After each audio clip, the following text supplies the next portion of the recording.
As you'll see in a moment.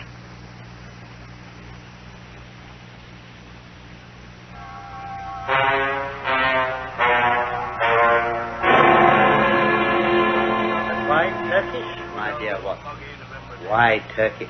Turkish? What do you mean? I got him in Oxford Street. No, not your boots. I mean the bar. Oh.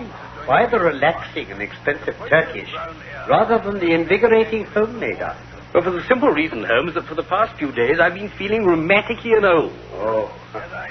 It makes me think you need a change. Let me suggest that you take one. How would Lausanne do? Oh, Lausanne. First-class tickets and all expenses paid on a princely scale. Ah, splendid. But what's it all about, Holmes? One of the most vulnerable classes in this world is the drifting and friendless woman. She's a stray chicken in a world of foxes, Watson. And I very much fear that some evil has come to the Lady Frances Carfax. Ah, no, so now we descend from the general to the particular. Who is the lady? Lady Frances is the sole survivor of the direct family of the late Earl of Ruxton. The estates went in the mail line. She was left with limited means, but with some very remarkable old Spanish jewelry, silver and strangely cut diamonds. She was rather too fondly attached to them, refused to leave them in the bank, and always carried them about with her. So what's happened to her? All I can tell you is that for 4 years it's been her invariable custom to write every second week to her old governess, Miss Dobney, who lives in Camberwell. It's Miss Dobney who's consulted me. Nearly 5 weeks have passed without a word. The last letter was from the Hotel National at Lausanne. Ah, Lausanne. Lady Frances seems to have left there and given no address. It's our task to clear the matter up. Is Miss Dobney the only source of information, then? I mean, surely she had other correspondents? There's one correspondent who's a sure draw, Watson. A bank.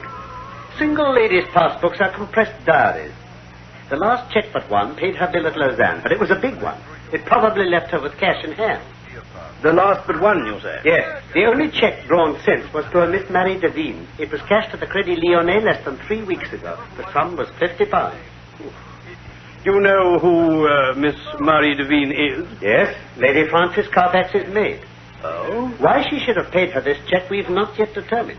No doubt your researches will soon clear that up. My researches? Hence the health-giving expedition to Lausanne. Oh, really? You'll go then? Of course. Splendid. And if my humble counsel can ever be valued at so extravagant a rate as twopence a word, it waits your disposal night and day at the end of the consultation.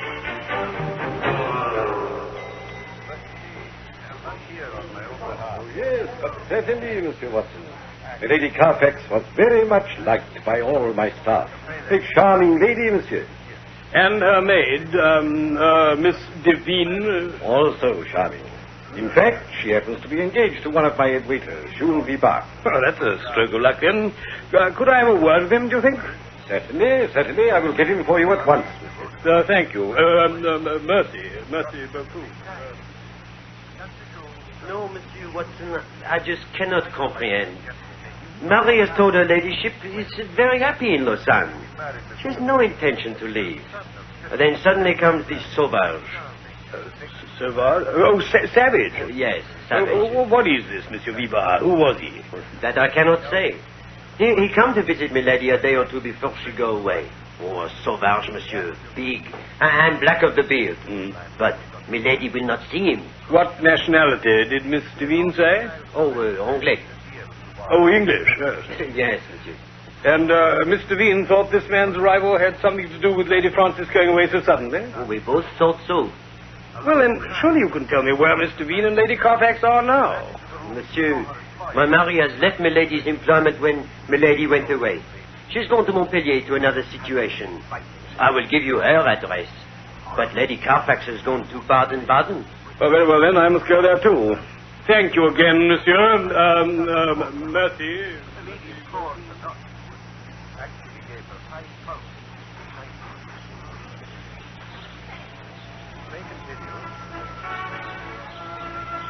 Oh, yeah, Herr Doctor. The Lady Carfax was here for 10 days. Have you any idea what she did with her time, Herr Dietrich? I mean, did she strike up acquaintance with any other guests here? Did she have visitors staying in other parts of Baden? Oh, yeah. There was Dr. Schlesinger and his wife. they have a very good friendship made with the Lady Carfax. Dr. Schlesinger, yes. A German doctor? Nine.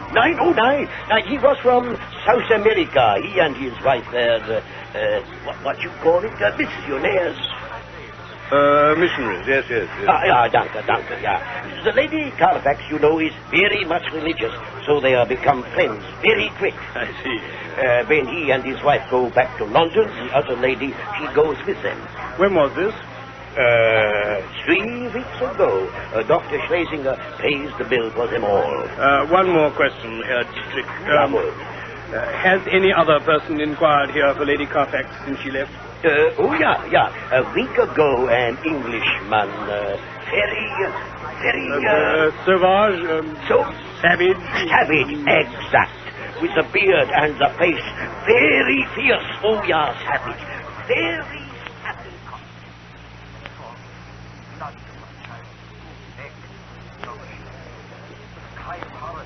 And I hope your stay in Montpellier will be most pleasant, Monsieur Watson. Thank you. Before you go, sir, here is a telegram for you from London. It has been waiting for you since yesterday. Oh, thank you very much. Your latest report, capital. Credit to my training. Please wire description of Schlesinger's left ear. Holmes. Schlesinger's left ear? Oh, really? Really? I tell you quite true, Dr. Watson. I've only left Milady's service because I will marry soon. Mr. Wien, you were friends when you left Lady Frances? Oh, of course. She gave me £50 for the wedding present. Ah, that explains that. Yes. Do you think it's possible your mistress left Lausanne to get away from a savage-looking man with a beard? Yes, it is true, I know. Milady has nothing said to me, but I can see she is afraid that... What's the matter? Monsieur. What's the matter, Mr. Wien? Les sacrés out of the window, see? Hey, where? There, it is he with the beard. Oh, good Lord. Oh. You're sure he's the one? Oh, but yes. Then I suppose he was proposing to pay you a visit. Why would that be? Do not know, monsieur, but... Oh, monsieur, I'm afraid. Oh, don't worry. I'll go out and have a word with him myself. You stay here.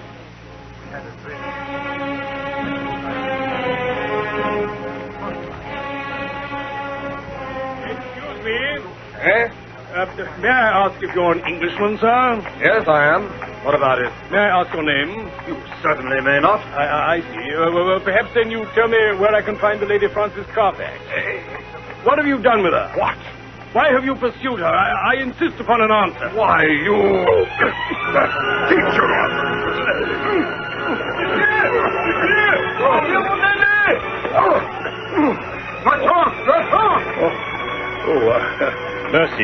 Merci beaucoup, monsieur. Il n'y a pas de quoi. Watson, listen to me. Swat, you've made a pretty enough hash of things already. Let's get away from this car before some gendarmes get curious. Lead on to your hood, quickly.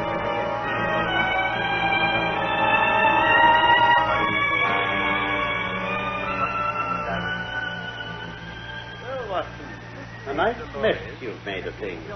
I fancy you better come back with me to London by the night express. Now, look here, Holmes. I cannot at the moment recall any possible blunder which you have omitted. All you've done is to give the alarm everywhere and discover nothing. Oh, perhaps you'd have done better. I have done better. Hey, you'll see in a moment I'm expecting a visitor. In my room? I sent word to him from the reception desk as we came up. Oh, very well. But look here, you might at least tell me how you came to be near that girl's house, dressed in that road sweeper's get-up, just in time to save me from being grassed. My dear Watson, it's all quite simple. I sensed that things were going not too well with your inquiry. I fancy that will be our visitor. He's a fellow lodger of yours at this hotel. Come in, my dear sir. Oh, thank you. Good Lord. This is the Honourable Philip Green, Watson. Mr. Green, this is Dr. Watson, my old friend and associate. Oh, but I forgot. You've already I hope I didn't hurt you, Dr. Watson. Of course, if I'd known. Well, sir, I must say I don't understand. When you came up to me like that and started asking questions about Francis so accusingly, I admit I just lost my grip. My nerves are like live wires. I see. All this business is beyond me. Yes, and me. I'd better tell you then, Mr. Green, that I learned of your existence through Miss Dobney, Lady Frances' old governess. Oh, Susan Dobney, the mob cap. I remember her well. And she remembers you. That was in the days before you found it better to go to South Africa. I see you know my story then, Mr. Holmes. I do. Very well. I'll hide nothing from you. You see, there was never a young man in this world loved a woman more than I loved Frances. The trouble was, I'd always been a pretty wild youngster, and when she got to hear of some of my goings-on, she'd have nothing more to do with me. And yet, here's the remarkable thing. She loved me. And when I came back, all these years after, I heard she was unmarried still. Well, I found her at Lausanne, but she's a strong-willed woman still, and she left the town. I've been on her track ever since, but I've completely lost the trail. So when I heard her maid was here in Montpellier, well, naturally, I thought I'd find out what she knew. Naturally. Dr. Watson, I'm a rough sort of chap in many ways, and I've led a rough life to make my money. You forgive me for sitting about you like that? Of course, my dear sir. What is your London address? The Langham Hotel will find me. Then may I recommend that you return there and be on hand in case I should want you. Yes, of course. Splendid. And now, Watson, if you'll pack your bag, I'll cable to Mrs. Hudson to make one of her best efforts for 2 hungry travelers arriving at 221B Baker Street at 7:30 tomorrow.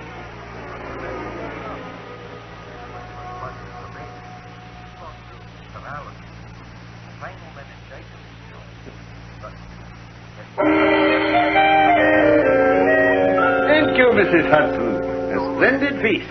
Yes, indeed. Thank you, gentlemen. I'll be getting along then. Sir, there's a telegram for you. Huh? Oh. From Baden-Baden, Watson. That'll be all, Mrs. Hudson. Good night, gentlemen. Good night. Who's from?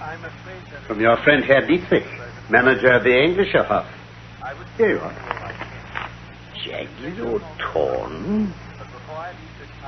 That's all it says, Holmes. Jagged or torn. Oh, what on earth is... The answer, which for some reason best known to yourself, you failed to supply.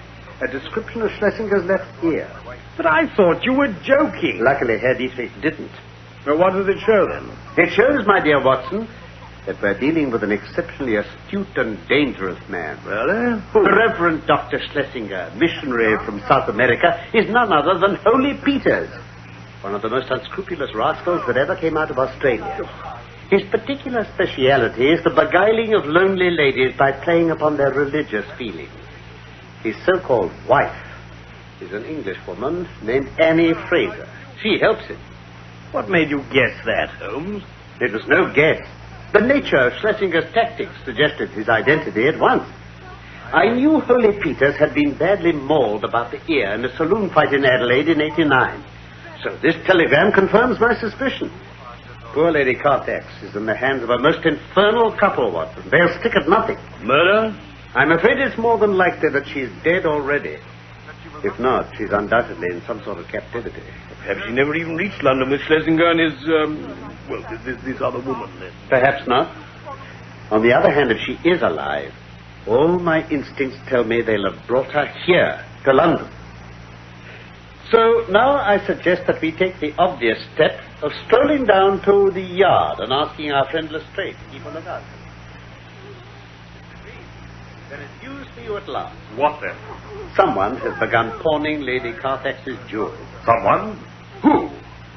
A large, clean-shaven man of clerical appearance is all the description Scotland Yard have been able to get out of the pawnbroker in the Westminster Road, but the name and address he gave have been found to be false. Then what does it mean, Mr. Holmes?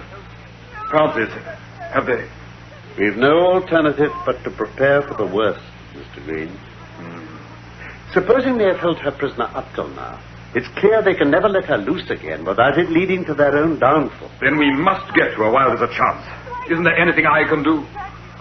Well, Schlesinger's had a fair price and no questions asked at the pawnbroker's. If he needs ready money, he may go there again. If you're willing to wait there on the chance that something might come of it, I can arrange for you to spend the next few days in the shop. I'll do it. If the fellow comes in, follow him home. I'll do more than that. No. What? No indiscretion, and above all, no violence. But... I put you on your honor, Mr. Green, that you'll take no step without my consent. Oh, very well. I promise then. Thank you.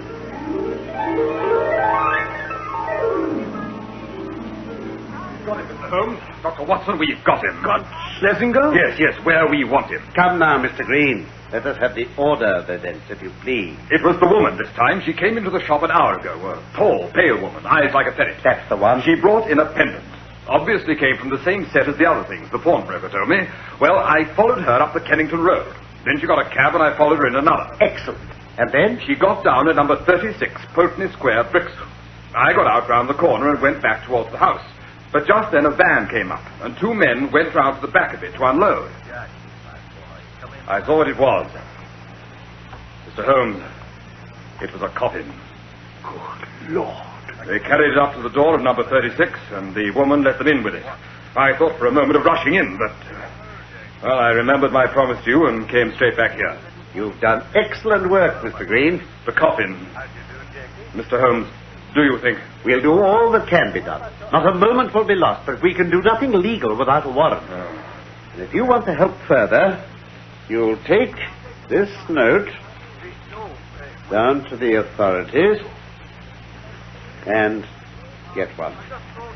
There may be some difficulty, but I think the sale of the jewelry should justify it. Very good, Mr. Holmes.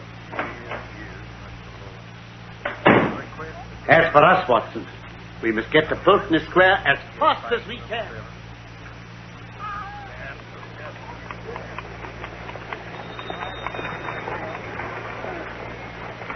Someone's coming, Holmes. Well, I'd like to speak to Dr. Schlesinger, please. there's no one here of that name. Here, take your foot out of my door. Well, I want to see the man who lives here, whatever he may call himself. Wait, you mean Here that... I am now, anybody here? There's surely some mistake, gentlemen. We have no time to waste.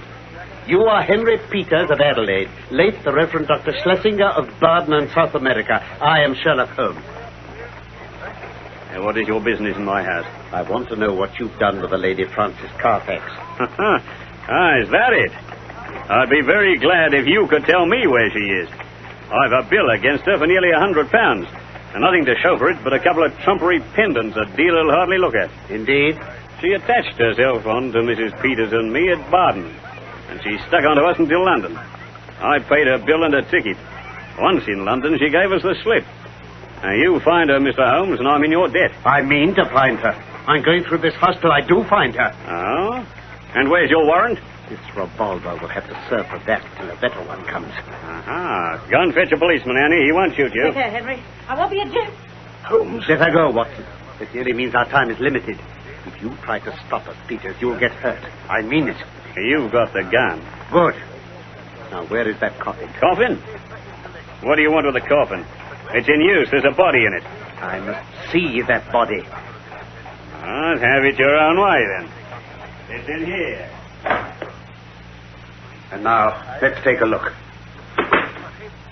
Watson! It's someone else. Thank heaven. Blundered for once, haven't you? Who is this, Peters? Now, since you're so nosy, it's an old nurse of my wife's. Rose Spender, she was called. We found her in Brixton Workhouse Infirmary, and like Christian folk, we brought her here to die. Mind you, take the address of the doctor who's been to see her. It's Dr. Horsam of 13 Fairbank Villas. Awesome. Oh, I know him. See? Well, she died after 3 days. He signed the certificate. Senile decay. Of course, that's only a doctor's opinion. Sherlock Holmes would know better. Anyway, Stimson and Co. of the Kennington Road are bearing her at 8 tomorrow morning. Pick any holes in that lot, Mr. Holmes.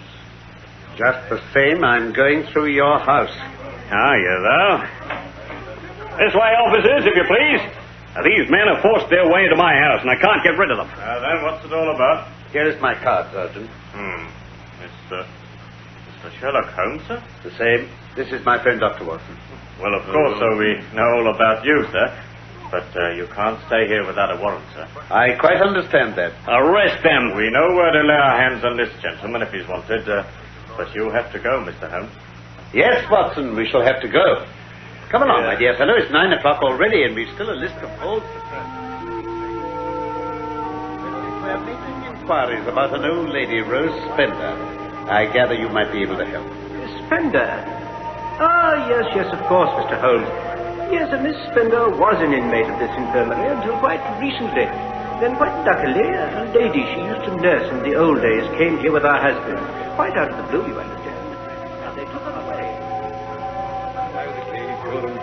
Wasn't there 10 minutes? No room for any foul play of any sort, if that's what you're hinting. I wouldn't have signed the certificate now, would I?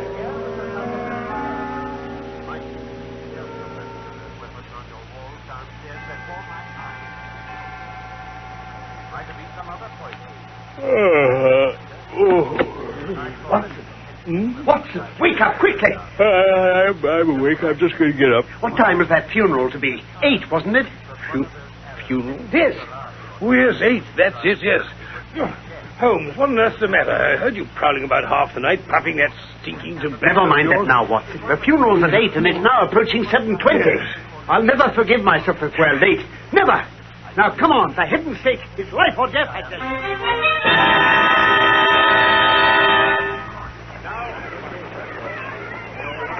Stop, you men. Take it back. Take that coffin back inside the house this instant. What the blazes? What the devil are you up to? Interfering again, are you? And in a Christian funeral this time? A warrant's on its way, Peter. Sacrilege. That's what it is, sacrilege. Never mind about that. Come along, please. Well, I don't know. Do as I tell you, man, or you'll be sorry. Yes, Gav. Fred, you heard the judge. To you now. And careful. It's a sovereign for you if the lid's off in 1 minute. Blimey. Come on, Fred.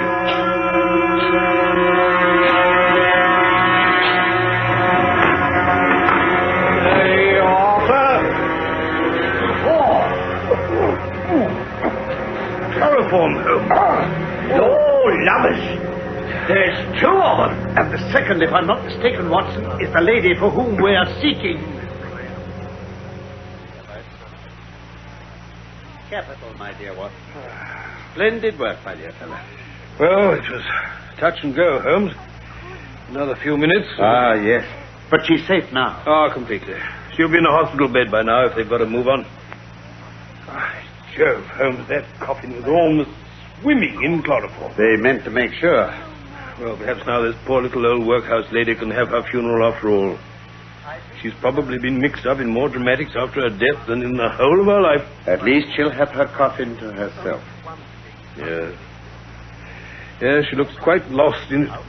That, my dear Watson, is an observation I devoutly wish you'd made when friend Peters first showed her to us the other day. Well, you saw her too, Holmes. Yes. This over-large coffin for this tiny, wasted old woman.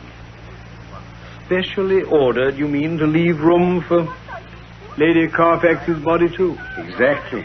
Of all the cold-blooded fiends I ever heard of. Fiendish, but very, very clever. Quite new in the annals of crime, I should say. It's too much to expect, I suppose, that they'll escape the hands of our Scotland Yard friends. What? Such brilliant originality could keep us happily engaged for years to come, my dear one.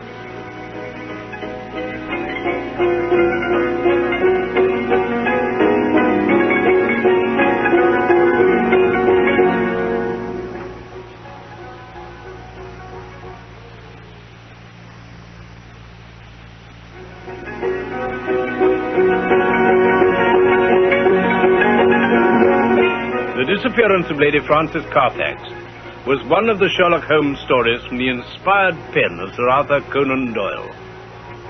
My real name is Norman Shelley. My friend Carleton Hobbs played Sherlock Holmes, and I was Dr. Watson. And Michael Hardwick wrote our script for this BBC production from London. May I say, I look forward to the pleasure of your company again soon.